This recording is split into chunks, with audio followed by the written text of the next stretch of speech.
എല്ലാവർക്കും വിനീത നമസ്കാരം.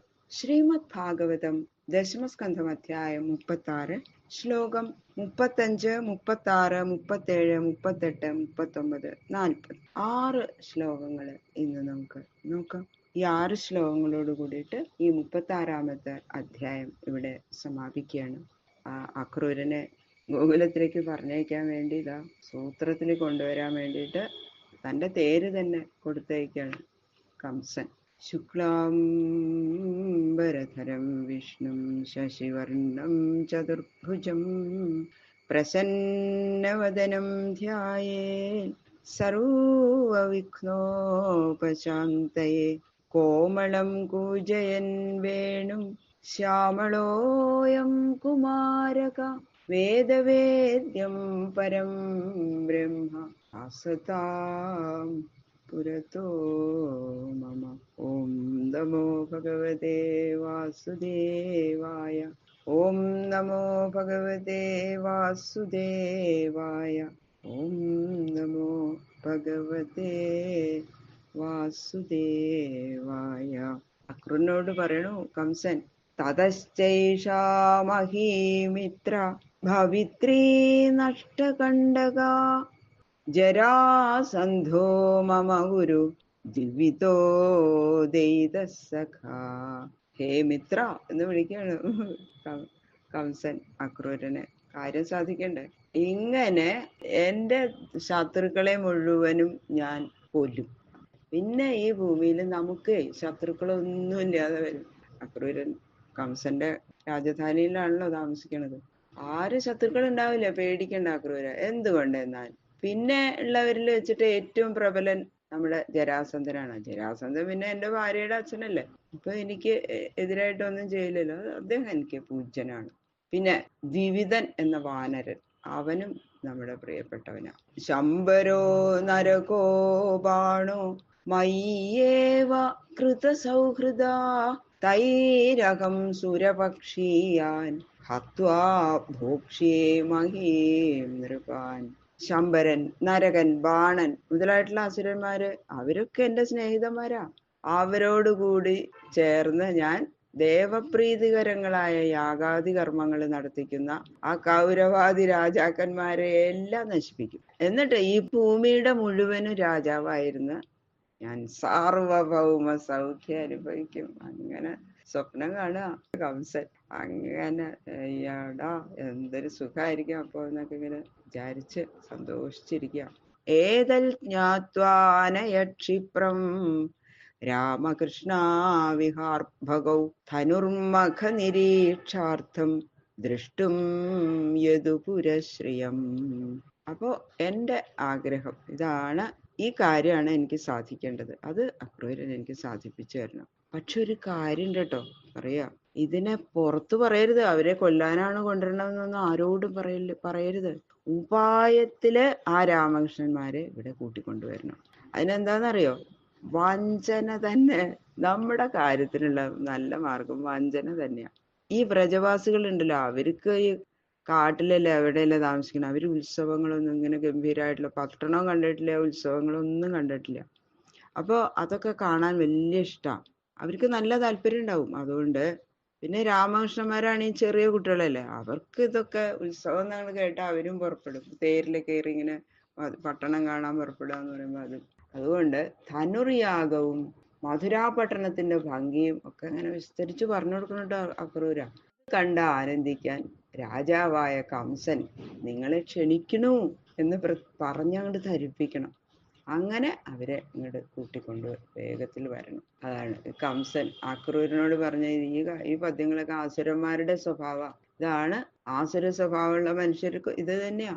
ഭൂമിയിലെ ഒരാള് എത്ര ഉന്നതിയിലിരിക്കുന്ന ആളാണെങ്കിലും ഉള്ളിലത്തെ അന്ധക്കരണ സ്വഭാവം അത് ദുഷിച്ചതാണെങ്കിൽ അവനൊക്കെ ഈശ്വര കോപത്തിന് അല്ലെ, ഒരിക്കലും നന്മ ഉണ്ടാവില്ല.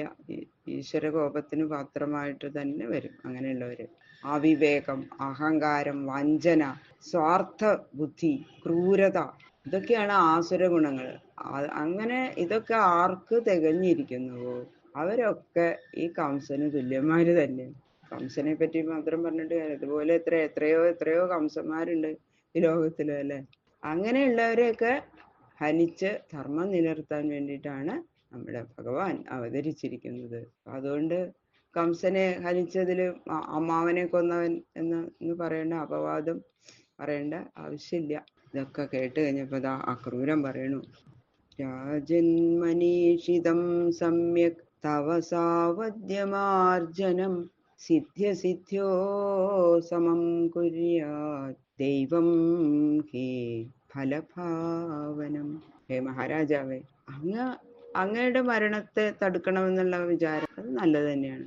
പക്ഷെ ഇങ്ങനെ അവരിവിടെ കൊണ്ടുവന്നത് കൊണ്ട് അത് നടക്കും എന്നുള്ള അത് അങ്ങനെയൊന്നും വിചാരിക്കാൻ പറ്റില്ല. എന്തുകൊണ്ടെന്നാൽ ഫലത്തിന്റെ സിദ്ധിയിലും അസിദ്ധിയിലും മനുഷ്യര് മനസ്സിനെ ഒരേ രീതിയിൽ നിർത്തണം. അത് ചിലപ്പോൾ സാധിച്ചു എന്നും വരാം, ചിലപ്പോൾ സാധിച്ചില്ല എന്നും വരാം. ഫലം അത് എന്തോ ഈശ്വരാധീനത്തിൽ കിട്ടേണ്ടതാണ്. നമ്മൾ എങ്ങനെയൊക്കെ വിചാരിച്ച് ചെയ്യണു. അങ്ങയുടെ ആഗ്രഹമൊക്കെ ശരി തന്നെ, അത് വേണ്ട തന്നെയാണ് എന്ന് പറയും. ശരിയാണ് എന്നുള്ളതൊന്നും പറഞ്ഞില്ല അക്രൂരൻ. അവിടെ ഇവിടെയും തൊടാതെ പറയാം. മനോരഥാൻ കരോത്യുച്ചേർ ജനോ ദൈവഹതാനപി യുജ്യതേ ഹർഷശോകാഭ്യാം തഥാപ്യാജ്ഞാം കരോമി തേ. പ്രാരബ്ധവശാൽ പല ദുഃഖങ്ങളും വരുമ്പോ അത് അനുഭവിക്കാതിരിക്കാൻ വേണ്ടിയിട്ട് അതിന് ഓരോരോ ഉപായങ്ങള് ചെയ്ത് അതിനനുസരിച്ച് പ്രവർത്തിക്കും. എന്നിട്ട് അവനവന്റെ ഇച്ഛയ്ക്ക് അനുസരിച്ചുള്ള ഫലം ലഭിക്കുമ്പോൾ സന്തോഷിക്കും, ലഭിക്കാതിരിക്കുമ്പോഴോ വളരെ ദുഃഖിക്കുകയും ചെയ്യുന്നു. കഷ്ടം, ഞാൻ ഇത്രയൊക്കെ ചെയ്തിട്ട് എനിക്ക് ഈ ദുഃഖമാണല്ലോ അനുഭവിക്കേണ്ടി വന്നത് എന്ന് വിചാരിച്ച് ക്ലേശിക്കുന്നു. ഇത് ലോക സ്വഭാവമാണ്. എങ്കിലും അങ്ങയുടെ കൽപ്പന ഞാൻ അനുഷ്ഠിക്കാം, അങ്ങ് പറഞ്ഞ പോലെ ഞാൻ ചെയ്യാം എന്ന് പറയുന്നു. അക്രൂരന്റെ അഭിപ്രായം, അക്രൂരനെ അറിയാലോ ഇയാള് ഭയങ്കര ദുഷ്ടനാണെന്ന്. ശ്രീകൃഷ്ണനെ താൻ കൂട്ടിക്കൊണ്ടു വന്നാൽ വിചാരിച്ചതിന് വിപരീതമായിട്ടുള്ള ഫലം ഉണ്ടാവുള്ളൂ എന്നും അക്രൂരനറിയാം. അപ്പൊ താൻ കൂട്ടിക്കൊണ്ടു വന്നിട്ടാണ് ഈ ദോഷം ഉണ്ടായതെന്ന് വിചാരിക്കരുത്. അതുകൊണ്ടാണ് മുൻകൂട്ടി വരാൻ പോകുന്ന ഫലത്തെക്കുറിച്ച് തനിക്കൊന്നും പറയാൻ സാധിക്കില്ല.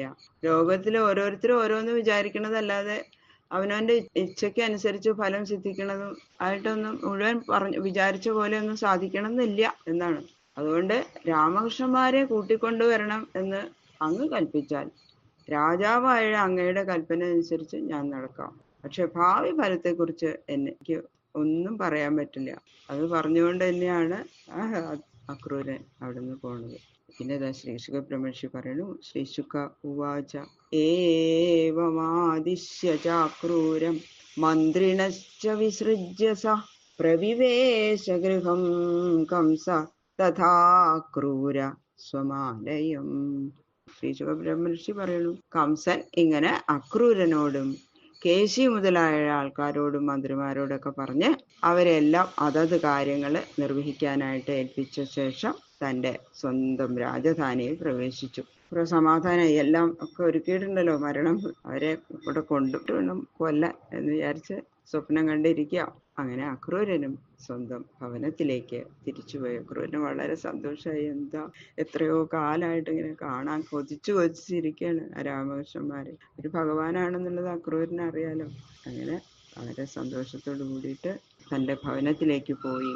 ഇത് ശ്രീമദ്ഭാഗവതേ മഹാപുരാണേ പാരമഹംസ്യാം സംഹിതായാം ദശമസ്കന്ധേ അക്രൂര സംപ്രേഷണം നാമ ഷട്ത്രിംശോऽധ്യായ. സർവത്ര ഗോവിന്ദനാമ സങ്കീർത്തനം. ഗോവിന്ദ ഗോവിന്ദ ഗോവിന്ദ.